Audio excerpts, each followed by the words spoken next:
When you look at the Lakers roster and the way it is currently constructed, it just screams a trade.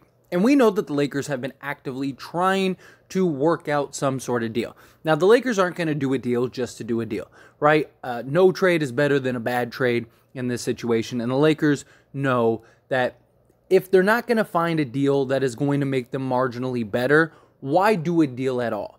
But the beautiful thing is the Lakers at least have options, which is good. That is a good sign, right? If the Lakers didn't really have options and it was just kind of like this one team, then yeah, of course they could fleece you. But given that there are several teams, right, that are all interested in a potential Laker trade to acquire a pick, and even though all of those teams want both of the Lakers first, it almost feels like sooner or later somebody is going to say, you know what, let's cave a little. You know, and the Lakers can kind of use all these other options to leverage against the other teams, right? Okay, well, you all want two first. Well, which one of you is eventually going to cave and say, okay, fine, we'll take one first in a pick swap and a second, or we'll take, one first and, 3 seconds, or whatever. Sooner or later, you almost feel like a team is just going to say, you know what, let's just get one of those first, and there is still time. We do have LeBron's camp, which is supposed to happen tomorrow, but I don't believe the Lakers are operating on that thought process, right? I believe the Lakers, if a deal is on the table the day before the season begins, then they're going to take that deal, right? It would suck if, Monday comes and they go into training camp and media day and stuff like that, and you have Russ and you see the pictures and stuff like that. But all these other teams got to do the same thing. So I do imagine that if a deal is to get done, again, I'm not saying a deal will get done, but if a deal is to get done, it's very likely going to happen before Monday, before media day, because all of these teams are going to want to have their rosters in line. Not just that, but why would any team want to go into training camp and still be negotiating trades and things like that? If any deal is going to happen, they're going to do it before all of the media stuff and training camp and things like that. So that way they know what their roster is. The coaches for those respective teams know what the roster is, right? And so take the, Indiana Pacers deal, right? The biggest problem that the Lakers have right now on their roster is the wing position, right? They have plenty of guards. Their guard play could be very good this year as currently constructed, and they have bigs, right? Thomas Bryant, Damian Jones, and you have Anthony Davis, who can play the 4 or 5. Thomas Bryant, with his shooting, can play the 4 or 5, so that's hugely beneficial. But as great as the Pacers deal is, and might make us one of, if not the best defensive teams in the league. I mean, you have the 2 pit bulls up front, and, Dennis Schroeder and Patrick Beverley. Not saying that they both start, but you could see spots and just situations where they do. And then you have, you have Anthony Davis and Miles Turner in the front court, just manning the paint. Like, good luck. Good luck trying to score on this team with LeBron James kind of facilitating everything. I just think that would be just a beautiful scenario. And then Buddy Hield, if Buddy Hield starts or he comes off the bench as a scorer, whatever the scenario is, you get your lights out shooter. Problem is, you still don't have the wing position covered. And personally, I don't think this deal is worth 2 firsts. I'm not going to go heavily into the Pacers deal because I just did. So I'll actually post that video, a link down in the description. Go check it out after this video. But just to kind of summarize, the Lakers turned down an offer for these two for 2 unprotected firsts. Now, that is maybe to some sounds like a good idea. But Miles Turner is a 12-7 guy that wants $20+ million a year, is an excellent shot blocker. Don't get me wrong. But the problem is he's a free agent. He could just walk and leave, which is a real concern. Secondly, he is very injury prone. He's another street clothes, as people like to call Anthony Davis, right? So you have your 2 centers and your power forward / center, and which both of these could be interchangeable. Both of them, both Miles Turner and Anthony Davis, have both played the center position as well as the power forward position, but they're both very injury prone. And as much as I would love Miles Turner, because Miles Turner is kind of Damian Jones and Thomas Bryant meshed into one center, so it would be hugely beneficial. Doesn't solve our wing problem, and it doesn't solve our injury problem. You know, you have a bunch of guys that could go down, miss various amounts of time throughout the season. It could be a real risk. But I do think, personally, for the right deal, for the right price, this is still probably the best deal, because I think that this makes the Lakers the best team possible. I think this deal makes them as close to a contender as possible, if not, depending on chemistry and just fit, and if everything meshes well and stuff like that, maybe you could make the argument they are a contender. We won't know that until the season actually progresses, but on paper, they would be a very solid team, right? They'd be young, they'd be athletic, they'd be fast, they have size. You know, you got LeBron James, you got Anthony Davis, Miles Turner, Buddy Hield, got a little bit of everything. Be a great position to be in. And so, you know, this deal is great, but it doesn't solve the wing problem like, you know, the Utah deal. Which the Utah deal, I think, still is the most likely to happen. I think that the Pacers deal and what that was put out in public, I think that that was huge for the Lakers, because now they can go and say, hey, Utah, Indiana is willing to do this deal for just 2 firsts. If we're going to give up 2 firsts, we're going to go do the Indy deal. So if you want to stick to your 2 firsts, then forget it. We'll just go do the Indy deal and you could figure it out. Because the one thing the Lakers have that nobody else has is the position to solve all of Utah's problems in one swoop, rather than Utah having to go find several deals, having to find not only deals, but deals to where they can waive guys, or, you know, do 2-for-1 type deals where, you know, they're sending out 2 players for 1 and getting a first and stuff like that. And teams aren't just lining up to do that. They've had negotiations, yes, but no teams have deals on the table other than the Lakers, you know? And the problem is that if the Lakers are gone, then that just makes it so much easier for these other teams to get what they want. Miami, they would probably trade Duncan Robinson for, you know, Bogdanovich and Clarkson, you know, or something along those lines. You know, maybe there have to be some other pieces that are involved in that. But my point is that if you're willing to take on a long-term salary, we'll give you a first and take these guys that make us better. Like, that's the problem, but that makes no sense for Utah.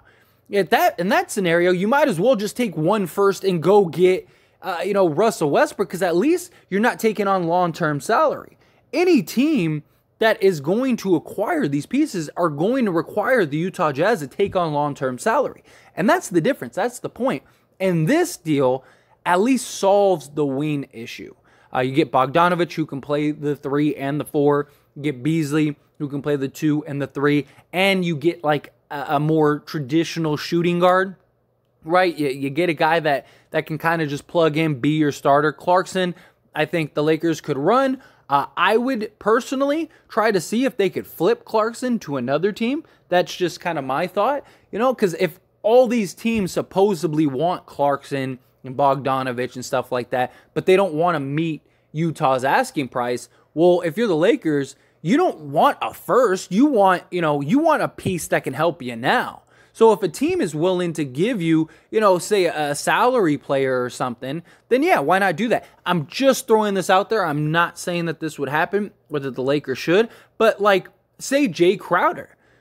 Like, what if the Suns were like, we want Clarkson, we'll trade you Crowder for Clarkson. Again, I understand the LeBron thing. I understand, you know, Suns might not want Clarkson. I'm just using it as an example. I just want to specify that. But let's say it's something like that. Or let's say the Knicks. Say the Knicks are like, we would like Clarkson. We'll trade you Cam Reddish for Clarkson, you know, and maybe do something like that. I'm not saying that that would happen, but I would at least explore that possibility.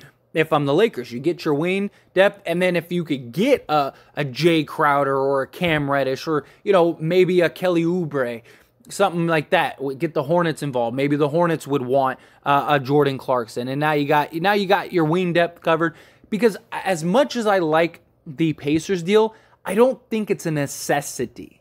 I don't think they absolutely need that. If you could leverage the Utah deal to get another sort of wing style player, I think that would be huge for the Lakers. Like even Kelly Oubre, if you could get Beasley, Oubre, and you know, Bogdanovich, like that would be perfect. There you go. That basically solves all of your issues. That solves all of your lack of wing depth. Boom, in one swoop. And if you could leverage the other trades against Utah, that may be beneficial as well. If Utah was the only game in town, the Lakers might be in trouble. But they're not. You have the Pacers. You have the Jazz. You have the Spurs, who have publicly said they're willing to do that. You have all these teams that the Lakers can use to say, look, Utah, you have to do something. And would you rather just waive players and just burn money rather than getting some assets, getting some, pieces for your future? Like, which direction are you going? Are you a rebuilding team, or are you, trying to contend? Because this team, as currently constructed, is still very good. They're not like contender good, but they're at least like, they could be in a play-in spot, maybe even sneak into the playoffs, just because all you have to do is win 2 games. And if the team gets hot or something, now you just went backwards instead of forwards, and you have a generational, or what many believe, a generational player in this draft. And Victor, like, why wouldn't you want to take that opportunity? And then the Spurs could facilitate as like a 3 team, as a 3rd team. Maybe you could leverage to where you could get a Josh Richardson or something like that. And many people do like the Spurs deal. Personally, I'm not big on the Spurs deal. I don't think it's the worst trade in the world. I just think it depends. I think it depends on what the Spurs, but I could see the Spurs saying, we're trying to tank as much as possible. Let's just get a 27th unprotected pick. Let's get, a couple seconds or a pick swap or something like that and do this. I think if anyone was going to cave, I think it would be the Spurs. And I know Pop, and he's even said in the past that he won't do deals with the Lakers and stuff, but Pop isn't stupid. He knows this team isn't going to be contending while he's there. Very likely, unless something just crazy happens. But chances are, he's probably going to be gone before the Spurs are a legit contender once again. So he's going to want to set this team up for the future, even after him. And if you can tank and go get a Victor and have all this cap space and have these assets and start putting the pieces in place and start building, and then if the Lakers are terrible, which is why all these teams want those picks, because they all believe they're going to be lottery picks. Well, if you're good and you got that 27th pick and that pick turns into being a lottery pick, then you're great. I mean, you're talking the Tim Duncan situation all over again, right? So I could see the Spurs out of anybody being the first to cave, just because Pop is just looking at his situation and scenario, which he's never really been in, right? The last 20 years, they've been the model of success and just championships and things like that. And now they're kind of moving in this new era where they're starting to hit the reset button, trying to pick a direction to stick to. And so I could see Pop just saying, you know what, let's go get that first. Let's go try to get a pick swap or something. Even if we just facilitate in a 3rd team, maybe we'll take on Westbrook, right? We need to meet some salary. We need to do some stuff. Maybe we'll take on Westbrook and kind of just let them get whatever they get, and we'll add a piece or whatever, and then if we can get, a 28 pick swap, or maybe this year's pick swap or something like that, maybe we can make something happen. I just think it's something that I could see the Spurs really looking into, and it makes sense that the Spurs have put out there hey, we're still here. We're still willing to do this. Whether we're facilitating or we're actually just a straight up deal. I mean, they were there from, the Kyrie days, right? Those long distant days. But yeah, I mean, you have that. And then of course you have the Knicks. The Knicks, I think, are a team that makes a lot of sense. And the Knicks might be the only team that might actually play Westbrook, which I think is interesting. Now, they originally wanted to waive him, but that was when they were planning on getting Donovan Mitchell, and it made sense. But now they don't have Donovan Mitchell. Brunson's played the shooting guard and played off of Luka. Not saying that Luka and Westbrook are comparable or anything like that, but still, he knows what it takes to play off the ball to a primary ball handler, which Westbrook is. Westbrook would be box office in New York. I still believe Westbrook has it in him to be a guy that can really lead. I think with Westbrook on the Knicks, I think the Knicks at least make the playoffs. I really do. I mean, look, a year earlier than this past year, Russell Westbrook and Bradley Beal, with a bunch of guys that you probably can't even name, went and took them to the playoffs. They didn't really do much after that, but they still made the playoffs. I think Westbrook with, Julius Randle, Brunson, Barrett, Mitchell, like all of those things, I think they really could make a legit run, make a legit splash, especially towards the bottom of the Eastern Conference. Like, the Eastern Conference is very top heavy, but like that, 7, maybe even 6 to 11 space, I think is very open. Like, anybody could get into that. And then if you're a game or two in the 11th and you're trying to get to the 10th, I think you can make a push to get it. But nonetheless, Cam Reddish was literally traded to the Lakers last year until the Knicks got greedy and messed the whole deal up, as they were filing the paperwork. Lakers would get a guy like Evan Fournier, who can shoot the ball, 3-and-D style. Again, kind of like the Beasley scenario where you get a more traditional shooting guard, and you get that wing player.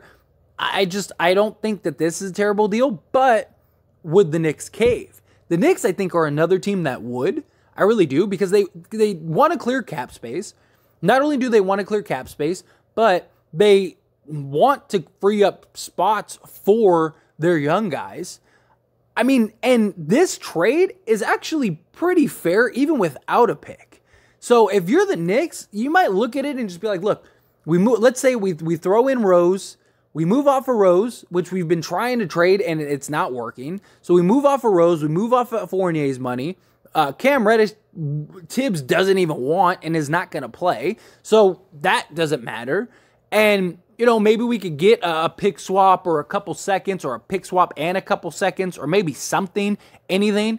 And we free up cap space. Not only do we free up cap space, we also free up roster spots for our young guys. We get a guy in Westbrook who could probably help us right now. And if it doesn't work, who cares? We could buy him out, or we could just sit him or send him home or whatever. If it does work, great. We're in the playoffs. Life is good. And then if it works out and maybe you want to re-sign him, you re-sign him. If not, you let him walk. And it's no skin off your back. You're in a great position. So I do think the Knicks make a lot of sense too.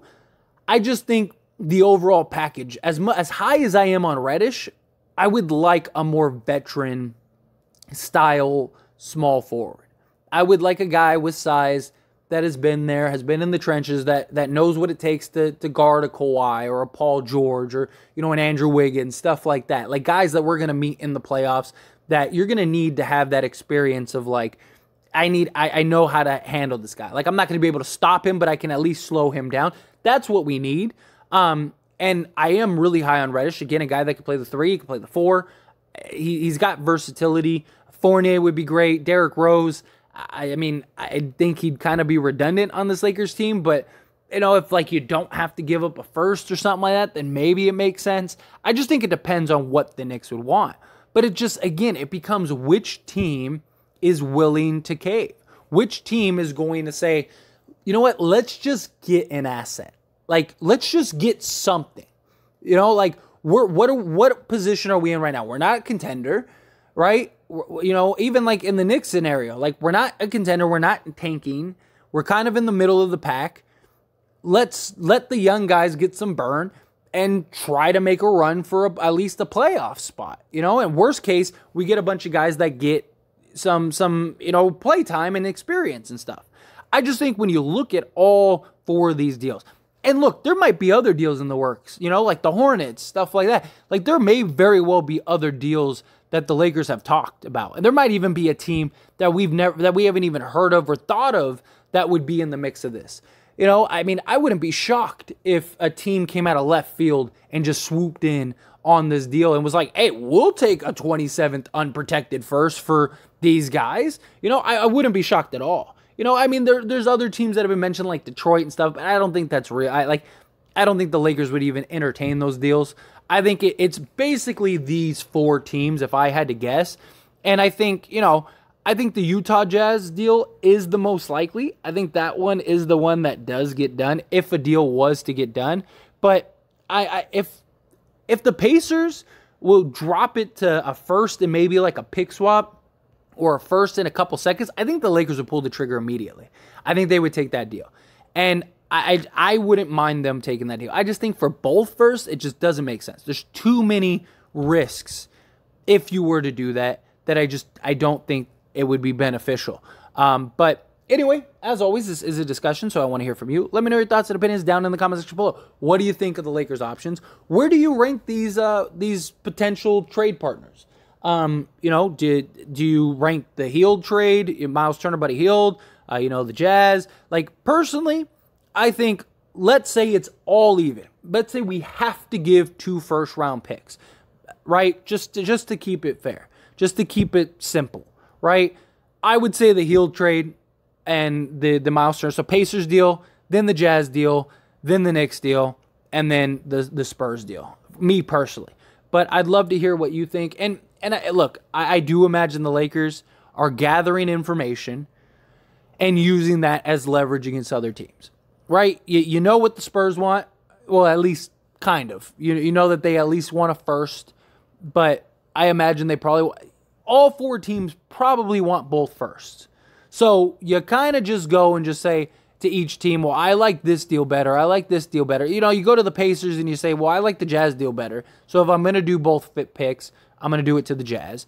Go to the Jazz and you say, I like the Pacers deal better. If I'm going to do the deal, I'm going to do the Pacers deal. Same thing with the Knicks. I like the Pacers and Jazz deal better. But, if you would do just like a pick swap, then, hey. And the same thing with the Spurs. Like that's how they could do it, But anyway, love to hear your thoughts and opinions. Let me know. Quick little shameless plug, everyone. If you enjoy my videos and commentary here on this channel, As It Stands Lakers, then check out the link down in the description below and go subscribe to As It Stands. Believe it or not, As It Stands was the first channel. If it wasn't for that channel, this channel would never have existed. Because of the success of that channel, it led me to want to create this Lakers channel. So do me a huge solid. If you're not subscribed over there, go check that out. Go subscribe over there. I talk all things sports, all teams, things like that, not just the Lakers. So if you just enjoy my commentary and want to hear me talk about other things, or you just, are a fan of other sports and other teams, go check that out. I promise you will not be disappointed.